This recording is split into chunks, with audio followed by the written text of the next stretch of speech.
You can do the following exercises lying on a mat on the floor, or you can do many of these exercises lying in bed. We'll start just by breathing into the belly and ribs on the inhale, and as you exhale, sink your navel in towards your spine.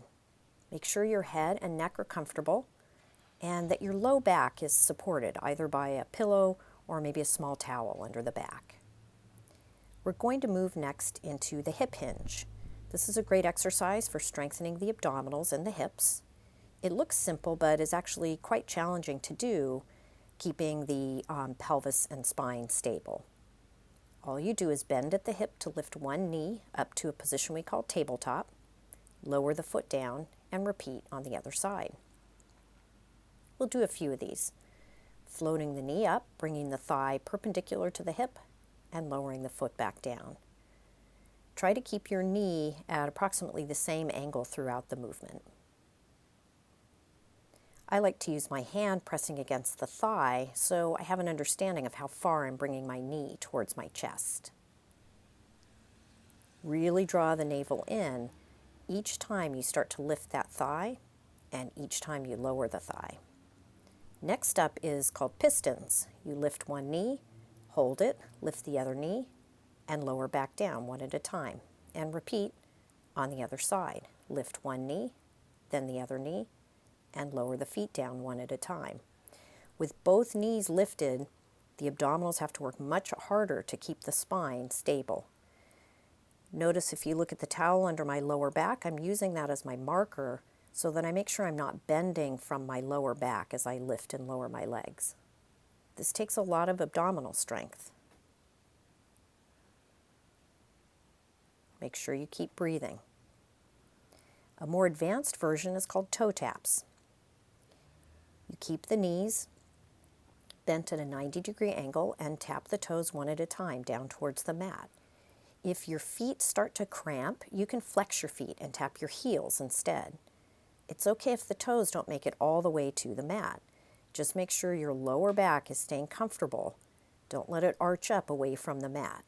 Keep those abdominals pulling in really firmly, and keep breathing.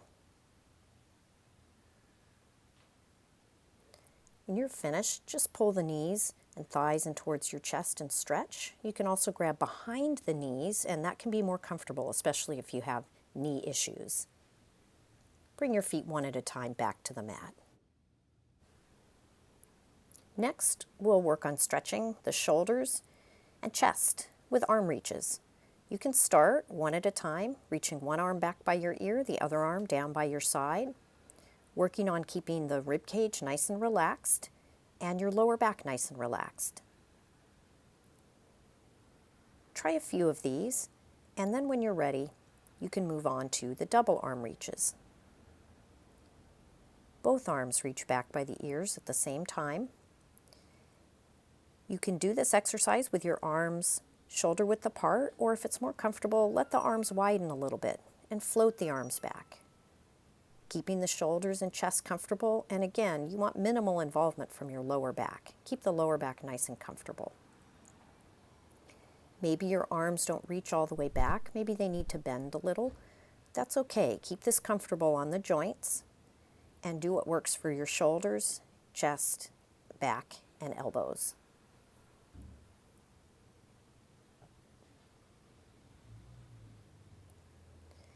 Another nice stretch for the chest and shoulders, I just call it chest stretch. You start with your elbows bent, hands cupped around the ears, and press out as close to the floor as you comfortably can, and bring the elbows back to the ceiling.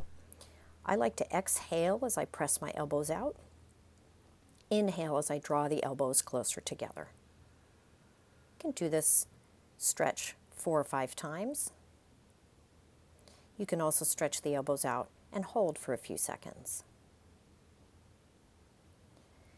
Now that our arms and shoulders are nice and stretched, we're going to work our hips. Bridges are a great way to strengthen the muscles of the hips, back, and buttocks. Start with just a small lift of the hips. You want your feet hip distance apart, shoulders relaxed back and down, and you just peel up the hips and spine gently and roll back down. Some of you are a little bit stronger, a little more flexible. You might be able to lift the hips a little higher each time.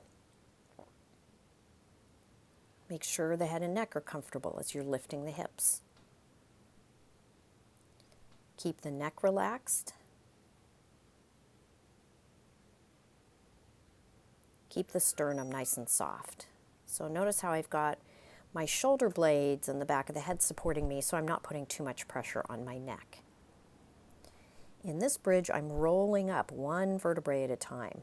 So I'm starting by tilting the pelvis back and lifting up. One vertebrae at a time on the way up, and one vertebrae at a time to lower back down. I like to inhale to prepare for the bridge, and then exhale as I peel up, tightening the abdominals, firming the buttocks muscles, keeping my back supported.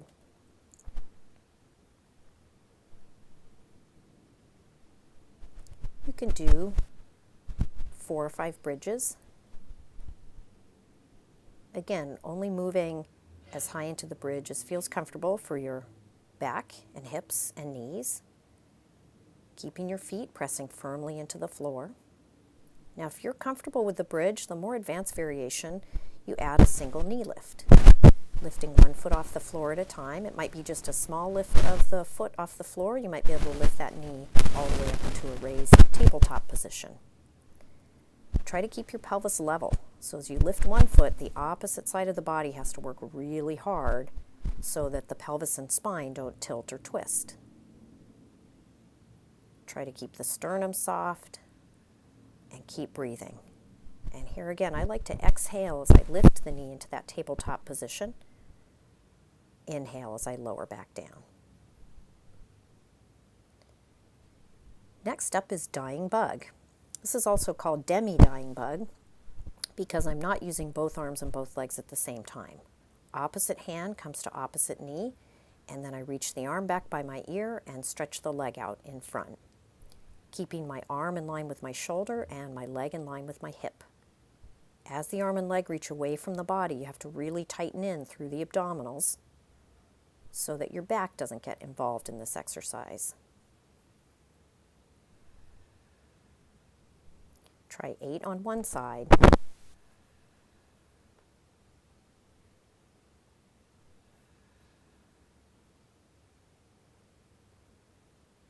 And then when you're ready, switch to the other side. Opposite hand to opposite knee, reaching the arm and leg back.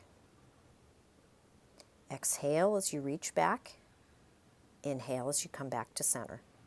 Really draw in through the belly as the limbs move away from the body. The more advanced variation of this exercise, both legs would be in tabletop. Opposite hand to opposite knee, your other leg just holds steady in tabletop. When both feet are off the mat, that requires more strength in the abdominals, so that is a more advanced move should you try that.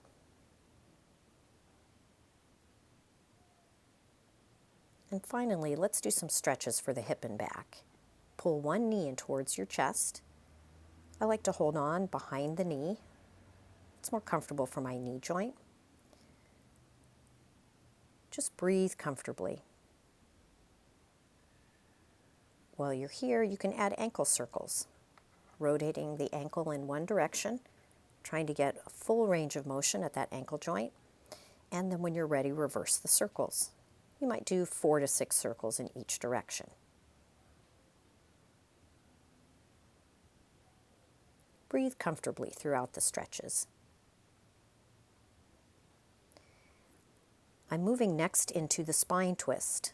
Some of you may enjoy the stretch. It might feel good on the spine. Others may want to hold in parallel with the knee in towards the chest if you have any spine issues. I'll also demonstrate this exercise a little bit later with both knees bent and twisted to one side. Whether you're holding knee to chest in parallel or moving into the spine twist, breathe comfortably through the stretch. I usually like to hold the stretches for anywhere from 15 to 30 seconds. Make sure you do these stretches on both sides.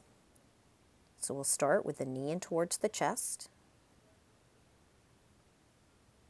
breathing comfortably. And then when you're ready, add the ankle circles, circling in one direction, 4 to 6 rotations before you switch.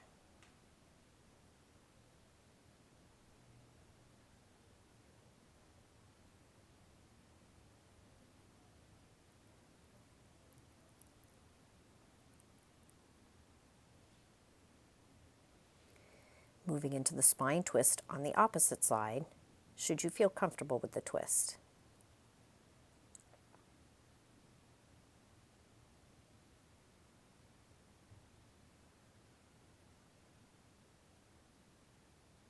Move slowly in and out of the stretches, giving your joints a chance to respond to the changes in position.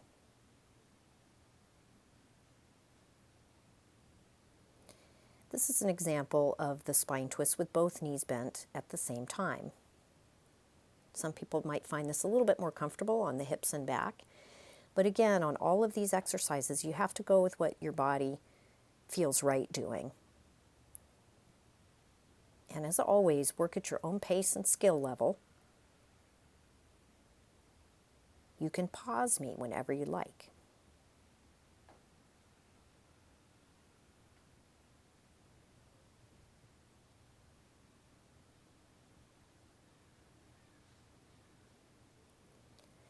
Next, we'll stretch our hamstrings. You can grab on anywhere behind the thigh, or if you have a strap or band or belt, you can wrap the band around your foot to hold the leg in place. If you're a little more flexible, you might feel comfortable stretching the opposite leg to straight. If you have tight hamstrings or a tight lower back, I recommend keeping that non-stretching knee bent instead. While the leg is extended, you can add stretches for the calf by alternating pointing and flexing the foot.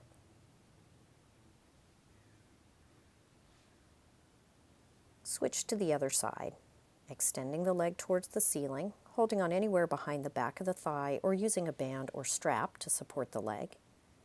The opposite knee can stay bent or extend long if that's comfortable for your back. Point and flex the foot on the side you're stretching.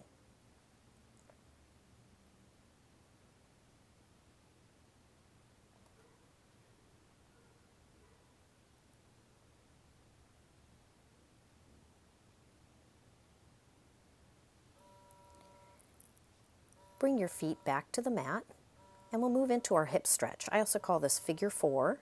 You cross one ankle in front of the opposite thigh. You can hold there with the standing foot on the mat, pulling the knee in towards your chest to feel the stretch in the hip. If you're a little more flexible, you can lift the standing knee towards you, holding on. Make sure the hip and knee are comfortable, whichever position of the figure 4 stretch you pick. You'll feel the stretch in the hip and buttocks on that side where you first bent the knee. Release your feet back to the mat and switch sides, crossing the opposite ankle in front of the thigh. And again, you can hold the standing foot on the mat, pulling your stretching knee in towards you. Or if you're a little more flexible, you might be able to lift that standing knee towards you and grab on behind the back of the thigh. Keep the neck and shoulders relaxed as you do this stretch. Breathe comfortably.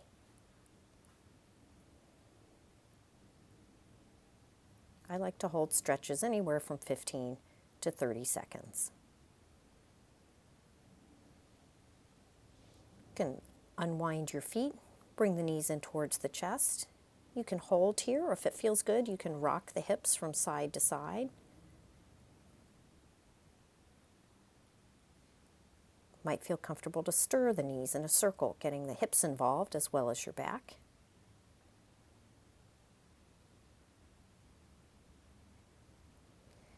And just give yourself a moment before you come to a seated or standing position.